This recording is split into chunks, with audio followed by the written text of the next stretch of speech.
Monsters aren't born overnight. They don't just appear from the dark corners of our world. They are built piece by piece, shaped slowly and silently by the memories we try so desperately to forget.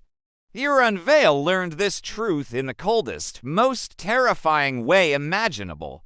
After the violent destruction of the men who had come to take him away, he fled the house that was no longer a home. He ran into the biting cold of the night, his bare feet slapping against the frozen pavement, his breath coming in ragged, desperate gasps. He wasn't just running from what he had done, he was running from what he had become. The wind sliced through his thin clothes, cutting at his skin like 1,000 tiny razors, but the gnawing hunger that twisted inside him was a far greater pain. It numbed everything else, eclipsing the cold, the fear, the exhaustion. He wanted answers. No, he needed them. He had to understand what was happening to him. But the answers he sought were waiting in the darkest place of all, his own past. Guided by an instinct he couldn't explain, Iran found himself hiding in an old, abandoned playground. Rust crept up the metal structures like a disease, and the silence was heavy, broken only by the mournful whistle of the wind. This was a place he knew. He used to play here as a child, back when he was normal, back when the world was bright and simple. His eyes fell upon a rusted swing set, its chains groaning a protest against the wind. He walked over and sat on one of the cold, damp seats. The chains creaked under his weight, a slow, rhythmic sound that seemed to pull something loose from the depths of his mind. And then a memory returned, a memory so vivid he didn't realize until that moment that he had ever lost it. He saw a girl with hair as black as a raven's wing sitting on the swing right beside him. She was smiling, a bright, carefree expression that lit up her face. A name surfaced from the fog of his memory, whispered on the edge of his consciousness. Myra. He remembered her laugh, a sound like tiny bells. He remembered her voice, soft and gentle. He remembered her kindness, how she always shared her snacks, how she always picked him to be on her team. But as the memory sharpened, it began to darken. The joyful shouts of other children playing nearby faded into an eerie silence. The bright, sunny sky bled into a dull, oppressive gray. The air grew cold, chilling him not just on the outside, but deep within his bones.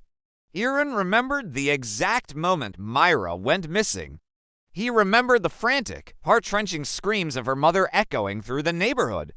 He remembered the police cars with their flashing lights, the search parties combing through the nearby woods. He remembered the hushed, suspicious whispers of the neighbors as they looked at him. The boy was with her, they'd say.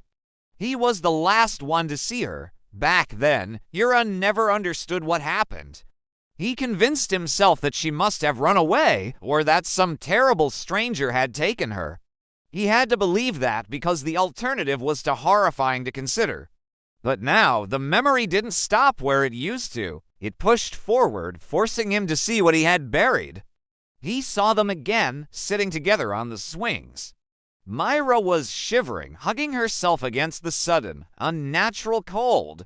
She tried to smile at him, but her expression was weak, strained.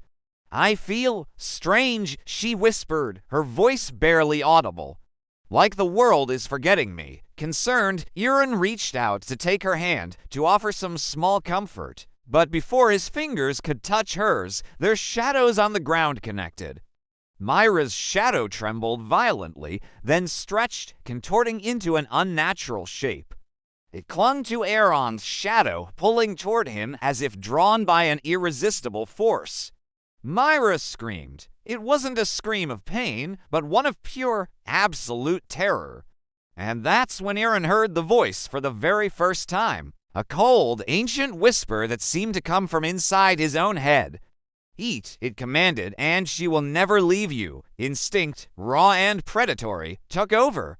A profound darkness erupted from him, swallowing the playground, the sky, the entire world.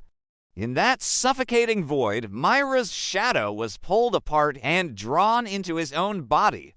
He felt a surge of warmth, a satisfying fullness that chased away the cold. The memory finally ended, leaving him with the single most devastating truth of his existence. Myra didn't disappear. He had consumed her. Back in the present, the reality of it crashed down on him like a physical blow. Euron collapsed from the swing, falling onto the cold, hard ground of the playground. A sob ripped from his throat, a sound of pure agony. He was crying, shaking uncontrollably, his fists punching the unforgiving earth again and again. "I didn't know," he begged out loud, his voice cracking with despair. "I didn't know. I didn't know." But the voice inside him, the same voice from his memory, answered with chilling certainty. "You always knew," it hissed. "You just forgot." Defeated, Euron stopped hitting the ground. He slowly looked up at the cloudy night sky, his vision blurred by tears.